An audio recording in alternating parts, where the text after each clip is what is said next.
Christadelphians, we're extremely passionate about God's word. We believe that it is a guide not just to God's purpose with the earth, but also a guide to how we should live our lives.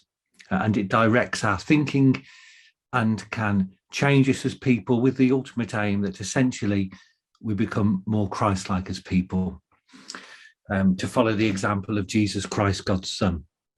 I'm going to look at the Bible from 6 different aspects this afternoon. You can see them listed on the slide, and we'll take them in turn. The first one being the Bible as a publication, and these are simply just a few areas where, when we think about what the Bible says, and we look at how these subject matters are understood in society, that we'd suggest it gives us something to think about. First, the Bible as a publication. The Bible was the first book ever to be printed.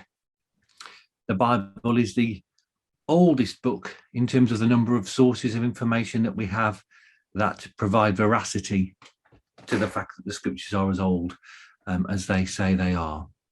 And when the printed press came into being in the 15th century, the mid-15th century, it's important to reflect on the fact that whilst the year 1455, which was the year that the first printed book was ever printed, seems a long time ago in the year 2022, it was almost 1,500 years since the birth of Jesus Christ. And Jesus Christ is central to Bible teaching.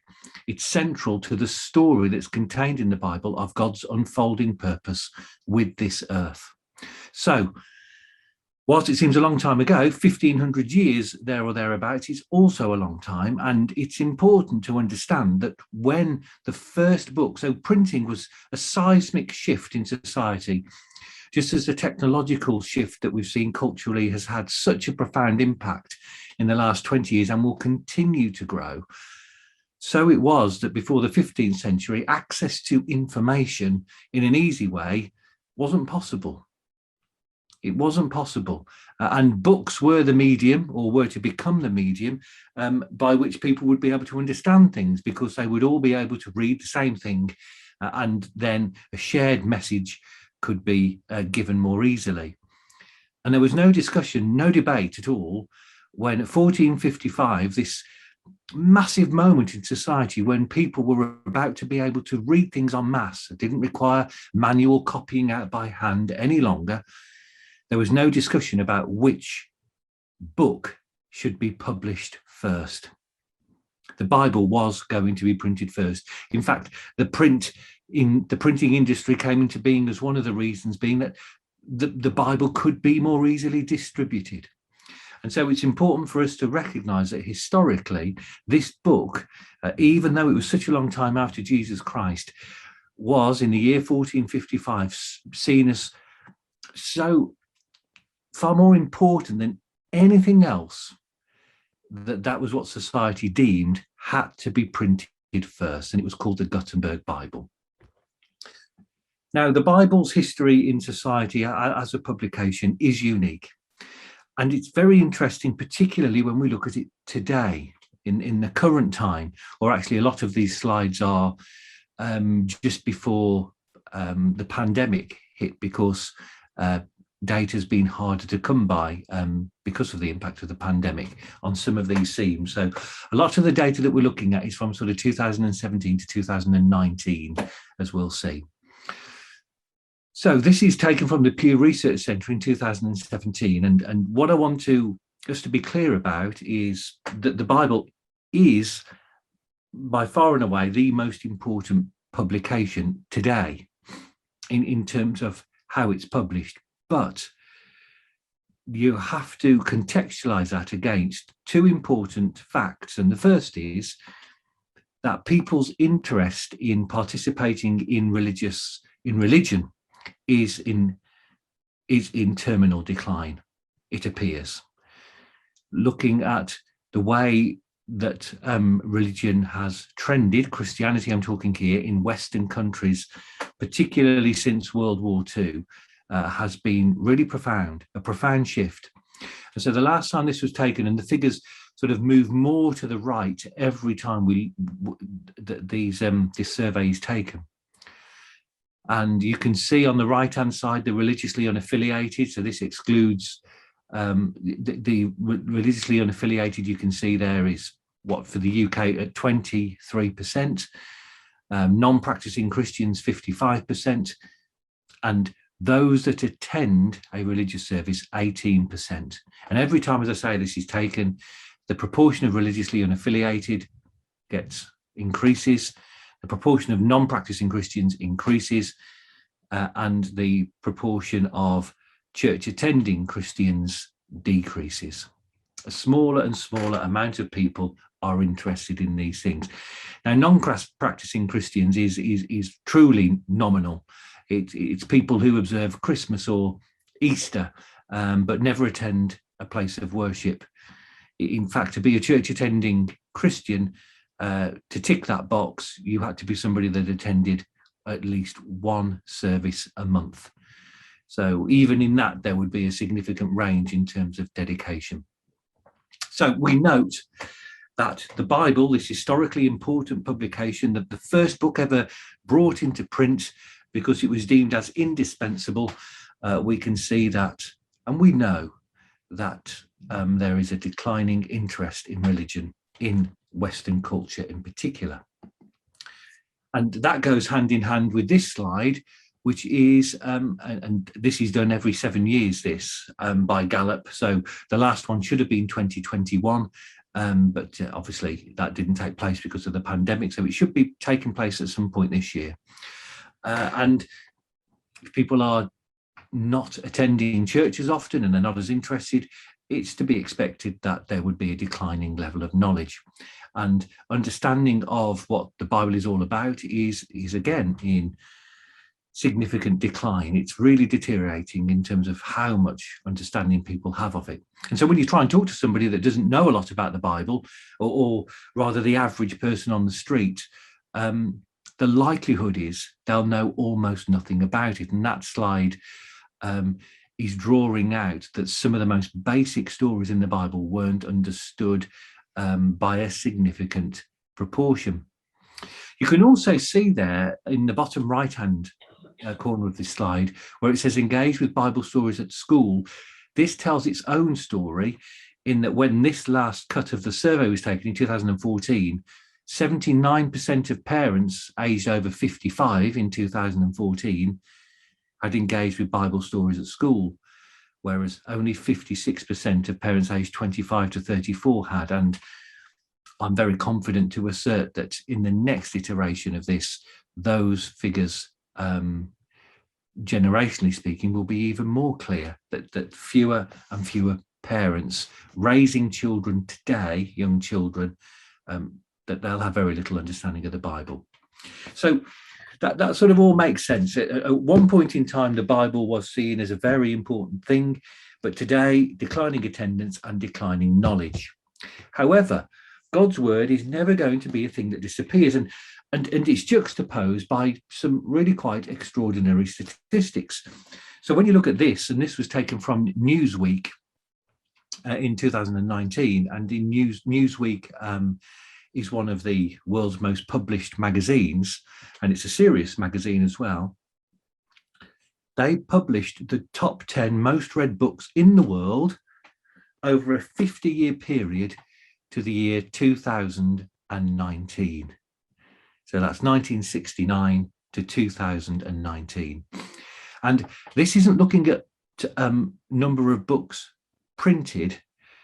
This is looking at the number of books sold, because sometimes there can be a significant differential, can't there, between those two things. So this is a number of copies of actual books sold. I find it really interesting, and I don't know why the Quran isn't in there. I would have expected it to be, but it's not.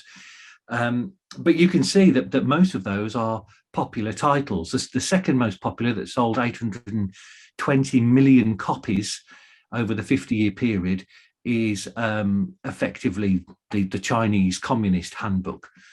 But you can see the impact of the Bible. 3.9 billion copies sold between 1969 and 2019.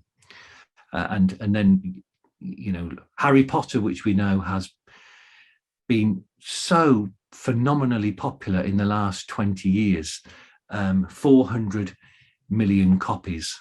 And so you can see that's broadly 10 times fewer than the Holy Bible. And then there's all those other titles that we'll probably recognize as well. So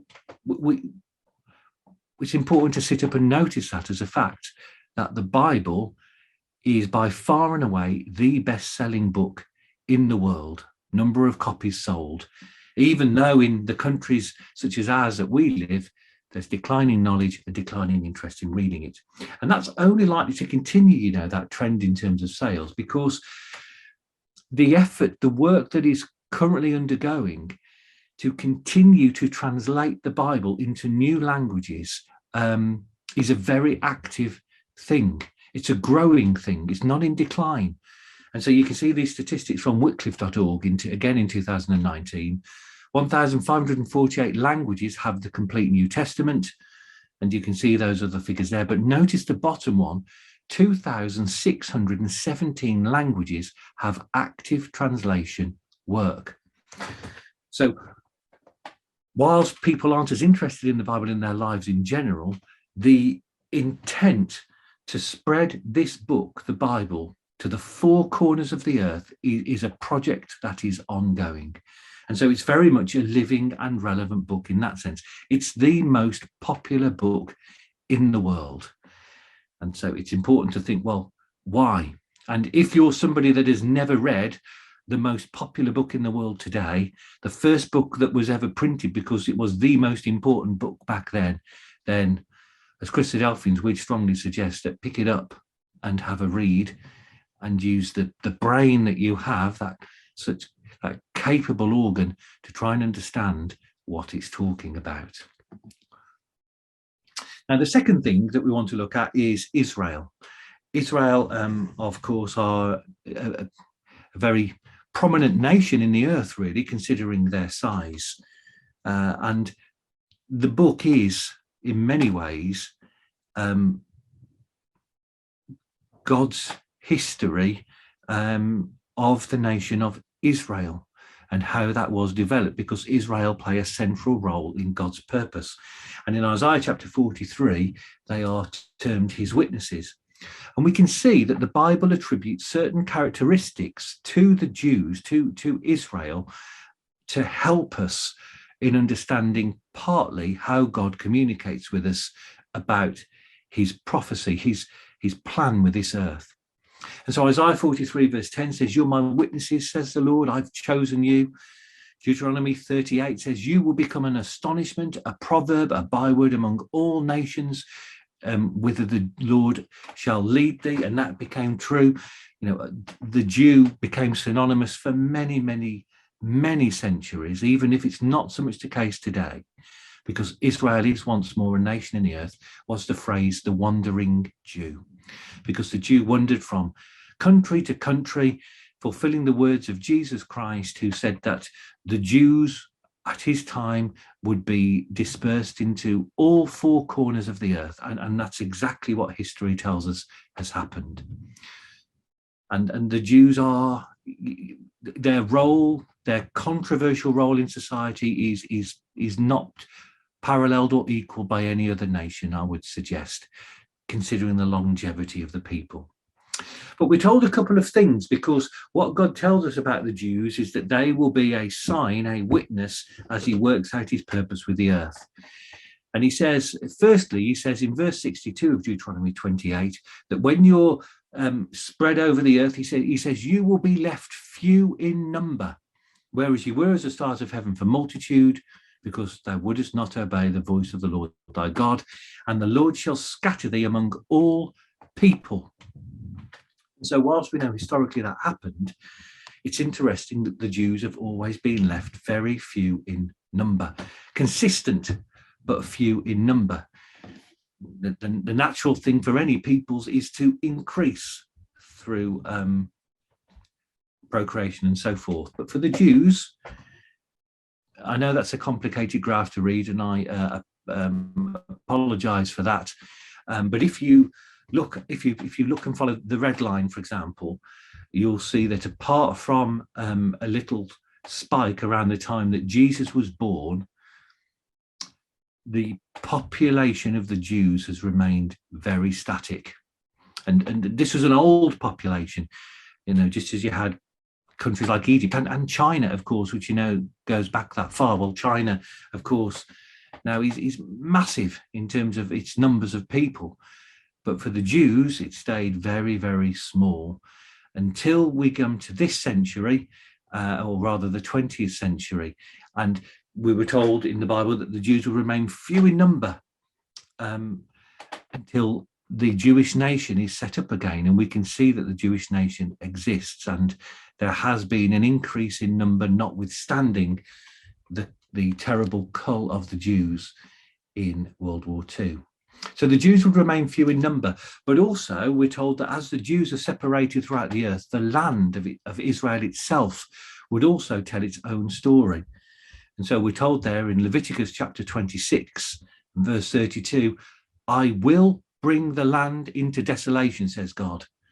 Your enemies which dwell therein shall be astonished at it, because it will be arid, it will be dry, it won't bring forth fruit from the ground, it won't be productive or profitable land.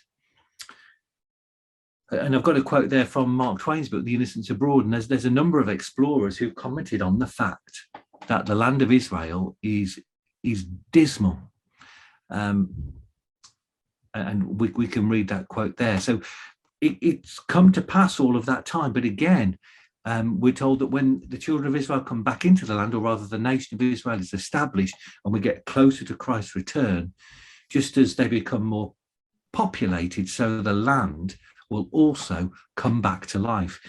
And that remarkably has happened since 1948, or rather from the start of the movement of Zionism in the 19th century.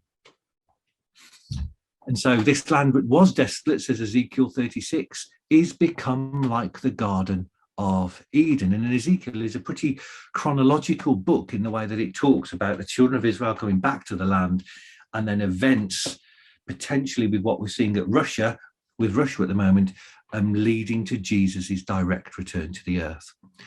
Anyway, we've got this interesting information here from the International Embassy in Jerusalem in 2019. And this is a staggering thing because, and I've been to Israel myself, but you can literally be driving through the desert and there's greenery that rises up out of nowhere. And the land of Israel is becoming much more productive in terms of its food, its fruit, and water as well. So we'll read this. Israel is also leading the way in agricultural innovations and water conservation, says the International Embassy in 2019. It pioneered drip irrigation and currently recycles 80% of wastewater, far outstripping any other nation. Although half of its land is still arid desert, which is less than it was, Israel exports high quality farm produce in all seasons. And so we understand that point, that even though half of its land is still desert, Israel is a net exporter.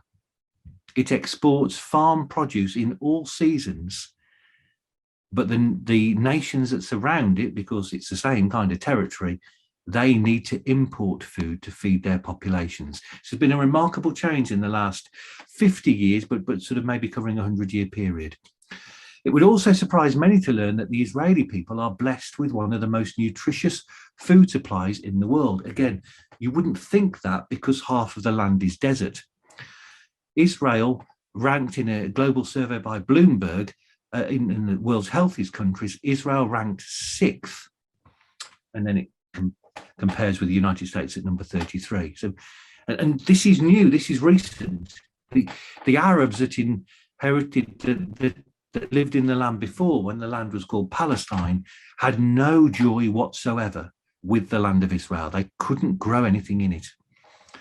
And then it makes the point in the last paragraph that the land of Israel wasn't always so fruitful. The Jewish people were not known for having a green thumb. In fact, the land lay desolate for all the centuries of Jewish exile, which which fulfills Bible prophecy. And in both Christian and Muslim lands where the Jews were dispersed, they were largely forbidden from owning land. This meant they basically lost the ability to farm and had to rely on the Gentiles to feed themselves. This was true even up to some 100 years ago when Jews first began to return to Eretz, or that's Hebrew for the land of Israel, and tried to scratch out a living in the barren fields. So remarkable transformation. So reason number two, aside from the miracle of the Bible itself, the Jews as God's witnesses have remained few in number. The land of Israel has been desolate, but both of those factors are beginning to change with the kingdom of God drawing nigh. Childbirth is an interesting one. So in Genesis chapter 3 and verse 15, God provides a promise. He provides a promise between effectively a spiritual seed and a sinful seed. Although everyone sins, he draws a distinction between those that will permanently be sinners and those that will follow his way. And as part of that, he says in Genesis 3 verse 16, unto the woman, he said, I will greatly multiply thy sorrow and thy conception. In sorrow thou shalt bring forth children, and thy desire shall be to thy husband, he shall rule over thee. And then Paul writes in 1 Timothy 2 verse 15, notwithstanding the woman shall be saved in childbearing. And the point that Paul is making is that through the act of bringing forth a child, a woman would come who would bring forth a child called Jesus, and salvation would come from the event of childbearing. But giving birth is not something to be taken for granted if you're a human.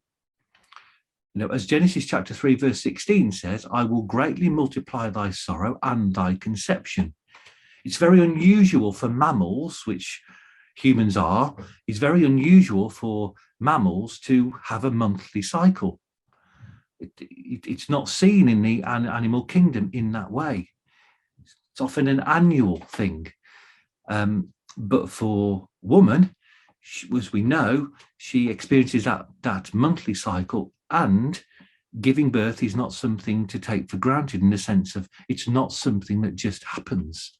It's something that has to be prepared for. You know, it requires, hospital admission. And if not that, then a very closely protected home birth. It's not something that you just get on with on your own. But it's not that case with the animal kingdom.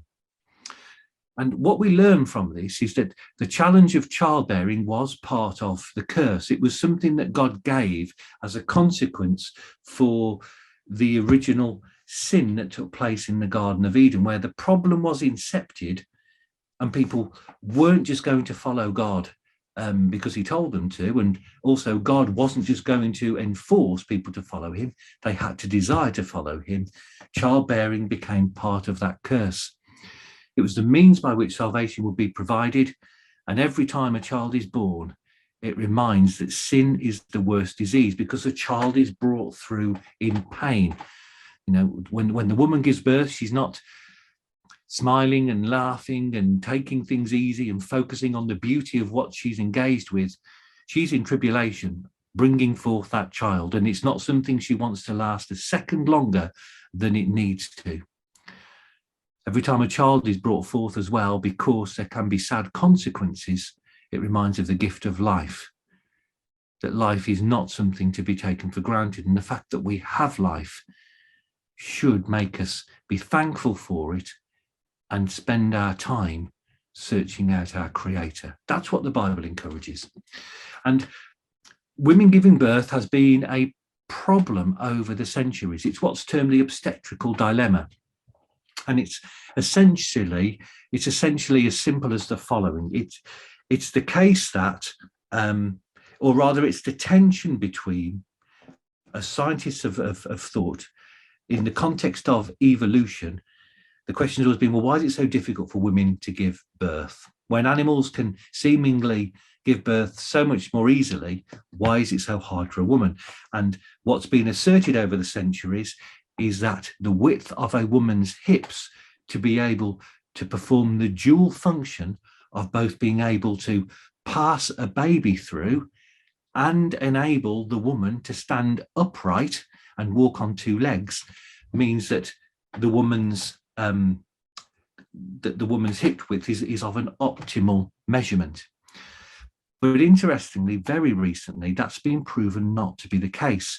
In some work that's been undertaken at Harvard University, they've been able to be clear that wide hips, or it doesn't matter how wide hips are, this is essentially what's been concluded. Hips can be as wide as you want, and it will not affect locomotion, the ability to walk.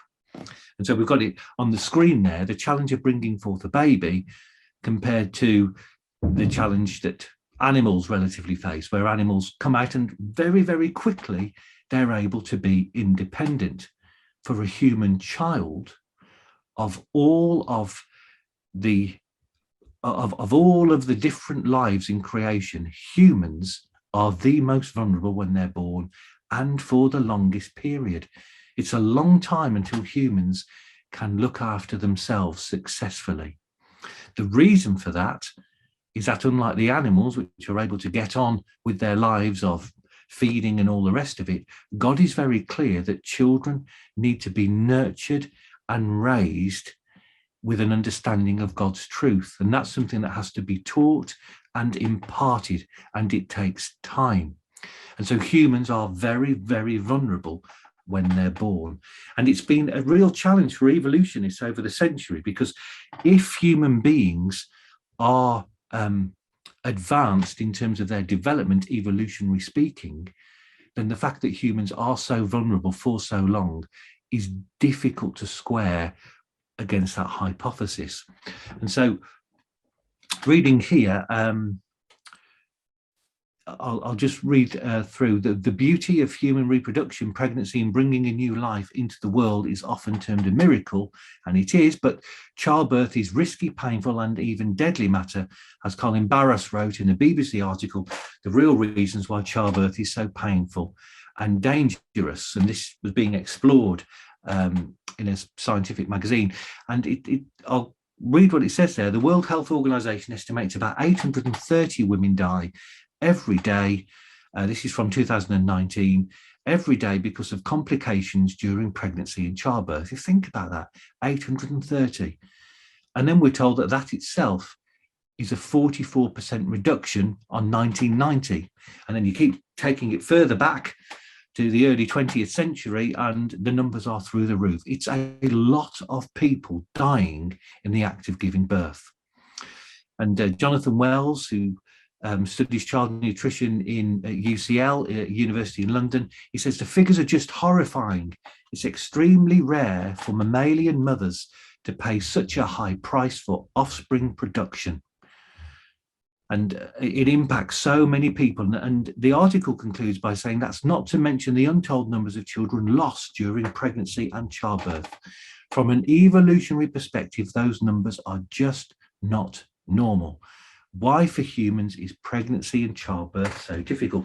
And the Bible tells us it's part of God's promise. It's a condition of his promise of how life, and godly life, will ultimately be achieved in this earth.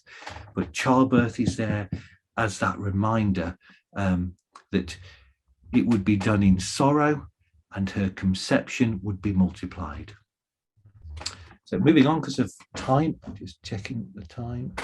I've got here the concluding words of a thesis that was published at Harvard University, which has been responsible for the changing views of what we've been talking about, the obstetrical dilemma. And what it concludes is that they don't know why humans are constructed the way they are, or women are constructed the way they are, because there's just no need for the width of the hips to be limited as it is, particularly when it's so hard to pass through a human child. And so it concludes by saying what we really need is better data on birth outcomes and infant size in hunter-gatherer populations whose lifestyles are probably a better reflection on the conditions we evolved to deal with. That's a dissertation for someone else. And this work concludes by saying we don't know the answers and someone else will need to pick up the baton.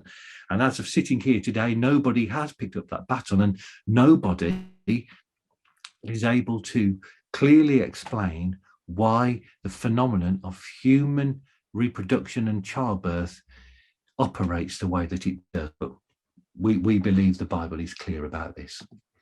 Language is another really interesting one to consider.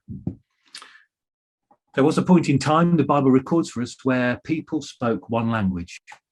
And the ability to all speak one language brought about a greater degree of harmony and social cohesion than we see today in the world. That's what having a common language enables people to do. They can so comfortably communicate with each other. And God said that he was going to confound a language, verse 7 that we got on the overhead there, that they may not understand one another's speech. And so the Bible lets us know that God was very clear that he knew that such is the limitation of humankind, that the ability to not speak the same language would cause massive division, significant mistrust, and make it so hard for different nations to truly work together. He knew that that would stop the way that they were living together, which was increasing and abounding in sin. And Acts chapter 17, the Apostle Paul is very clear to say that all people have been made by God, and that God has determined the times before appointed and the bounds of their habitation. So the way the earth is constructed, the nation states as we have them, the way that peoples are set apart one from another, is something that God has done. But language is profound in its impact. Now, the Conversation magazine was talking about this in 2017. The Conversation is, has high journalistic provenance. It's very well respected, and they were considering, why do human beings speak so many languages? And we saw it earlier in the Wycliffe slide, didn't we? 2,600 ongoing works to translate the Bible. How can there be so many thousands of languages? And more than that, one of the confounding things is that evolution does not account for language. And it's interesting to understand that in terms of the fields of science or philosophy or anthropology, nobody has any understanding of why humans speak the array of languages that they do. Because one of the challenges with language is that they haven't evolved. There is no common foundation of grammatical rules that can be applied, and then languages have been built and developed and improved from there. Languages often take confounding or conflicting principles, rules that come at things from the opposite angle. And so that's why it can be so difficult that when you've got, for example, like people from Iran showing an interest in the Bible in this country at the moment, it's so difficult trying to learn the same language as them, because or for them to learn our language, because they aren't based on the same rules. It's very, very difficult, and there's no answer to it. Nobody understands why. It concludes the article, some ideas but little evidence. And if you ever want to Google that in your own time or look it up yourself, you'll see that for all of the advanced thinking in this world, nobody knows why we all speak different languages. But the Bible is very clear on why that's happened. And we believe the Bible is clear that there will one day be a common language once more. The next point we'll look at is distribution. This is simply about how the Bible has come to be, the best-selling book that it is. 3.9 billion copies sold in the last 50 years. How is it that God's purpose has come to be known? Because when we think about it, it's very difficult to rationalize. Jesus, 2,000 years ago, give or take, had a failed ministry in Israel. He was from a part of Israel with his disciples that lacked connections, they lacked political clout, they were derided, and it failed. Jesus was killed.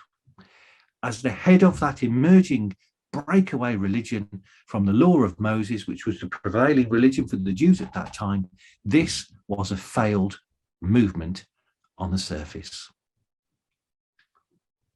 But the Bible tells us that that wasn't what happened. It tells us that Jesus was raised from the dead. It told us that Jesus ascended to the right hand of his Father, and he orchestrated the affairs of the apostles and the affairs of the nations as we now see them in the world taking place. That's his job, as God has employed him to do.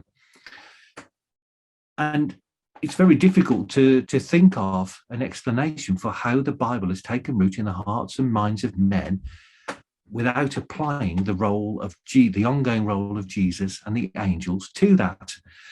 Because not only did Jesus' mission fail, humanly speaking, because he died, and because the powers that be did everything they could to silence him, but the populations of the places were so small. Nazareth, 200 to 1,000.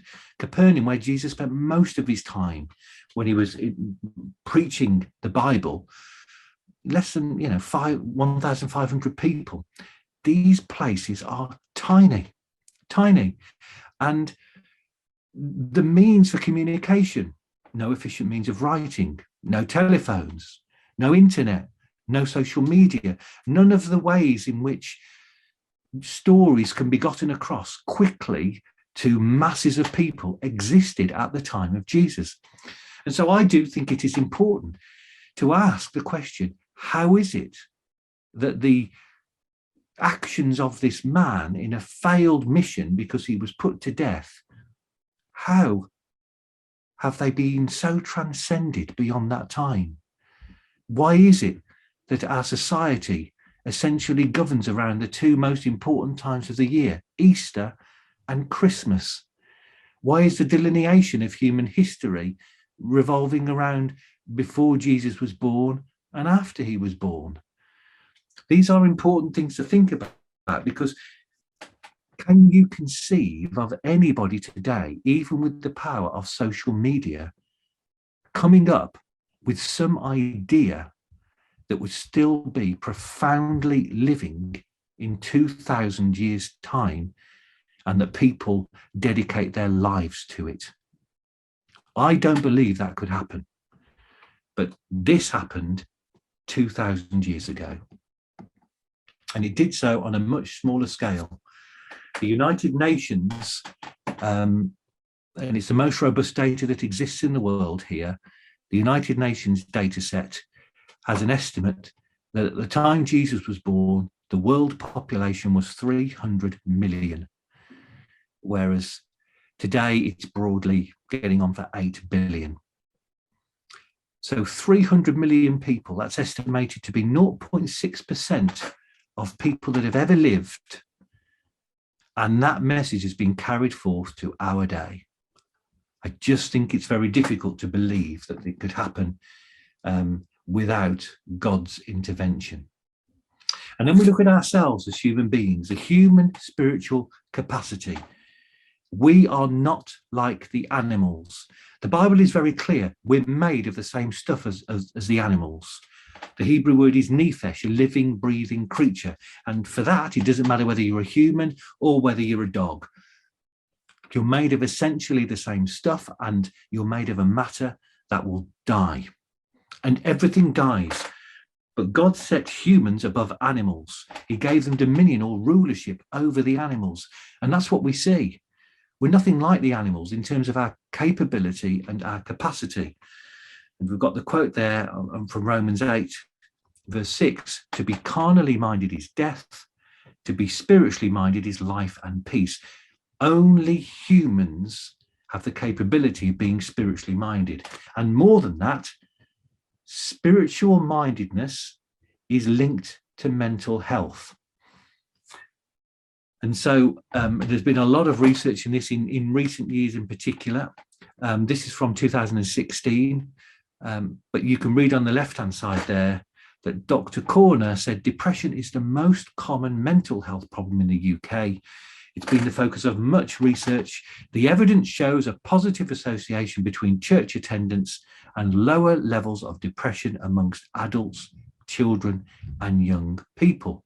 It shows belief in a transcendent being, God, is associated with reduced depressive symptoms. And the Mental Health Foundation took the findings of the research that had been taken, and those bullet points you can see on the right-hand side were made by the Mental Health Foundation, recommending that the NHS adopt them as part of their process for when people engage with the NHS because of mental health. And the NHS have adopted all of those. So if you engage with the NHS because you have depression, those should be a part of the offering that NHS provide you with. And it's seen cerebrally as well. The human brain is clearly a phenomenal organ. But you can see from the two diagrams there, one is predominantly green and one is predominantly purple. Now, all this is doing, this is showing the part of the brain that animals typically don't have. This is the cerebral cortex, the higher functioning part of the brain. It's the part of the brain that enables us to think and to reason. And provided we've got a stable lower brain, what's often called the mammalian or the lizard brain, then we can access our higher thinking. And what it's showing us quite simply is that there is a correlation between being spiritual and the thickness of the cerebral cortex.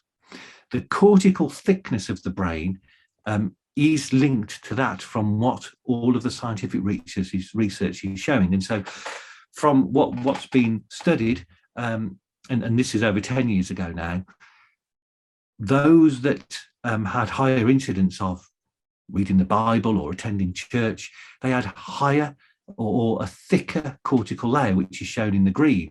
And those that were more likely to experience incidents of depression had more what we can see in the purple colour, which indicates a thinner cortical layer. And so it's a really fascinating thing to contemplate that, and I'll read that by Dr. Deans there, that the research, the individuals who reported they were highly spiritual or religious were far more likely to have a thicker brain cortex than those who reported themselves to be non-spiritual. So it's a fascinating thing to consider that to be carnally minded is death, to be spiritually minded is life and peace. And it appears to be reflected directly in the way that God has created our brains. And we live in a country, you remember the opening slides, fewer people engage with religion, fewer people know the Bible, fewer people attend a church. And hand in hand with that, again, this is a 7-year iteration. The 2021 figures, these are direct from the NHS. The 2021 figures haven't yet been published because of the pandemic, but we can see, between 7 and 14, the significant increase in the number of people experiencing a common mental health problem receiving treatment. It's showing now that a third of the population in 2014 had experienced a problem with this. Those are phenomenal figures, and we'd suggest it goes hand in hand with a less spiritual and less God-focused country. So, the sum of all of this, we've looked at a few things. The Bible is unique as a publication. There's no other book that can be compared with the characteristics of the Bible. The Jews are unique as a nation. The Bible, in some ways, is the story of the Jews, and they were left few in number over the centuries with a land that was totally desolate until they returned back to it. And even the very way that we're born through childbirth is spoken of in the Bible, that it would be difficult, that life and loss of life would be associated with it, because it would be teaching about the life, the godly seed that is needed to provide salvation. That the languages that humans speak that confuses and makes it difficult for man to live side by side with his neighbour is God input into the human experience. It's not something that's evolved, and there are no answers as to why it should be as it is. We then looked at how the Bible and the purpose of the gospel message, How has that been spread across the world? How is it known? How is it understood? How is it still a living thing? How is it that I'm sitting here talking to you about it today, given its paltry start in those far off days? We as humans are created to be spiritual, to be aligned with our God, to read his word. There's no guarantee that we won't suffer from depression. Happiness is not something so much that God is concerned with for anybody in this dispensation of time. Rather, what we're told is that if we read the Bible, we have a very strong chance of finding contentment, in resting in the hope of the promises given to a man called Abraham a long time ago. And so, God's not willing that any should perish. He asks that we should all seek after him, but we have to do some of the effort. But he's not far from any one of us, says Paul in Acts 17. Ecclesiastes 9, none of us know our time. None of us know our last day. And so the Bible encourages us to number our days, to apply our hearts to wisdom. And then this is a question for all of us to think about our own lives and our relationship with God. Isaiah 42 verse 23, who among you will give ear to this? Who will listen and hear for the time to come? And God's given us all the blessing that we have the opportunity to answer that question, depending on how we're going to answer it, with whatever amount of time he's given us. But he does care. I know the thoughts that I think toward you, says the Lord, thoughts of peace and not of evil, to give you a future and a hope. Thanks for listening.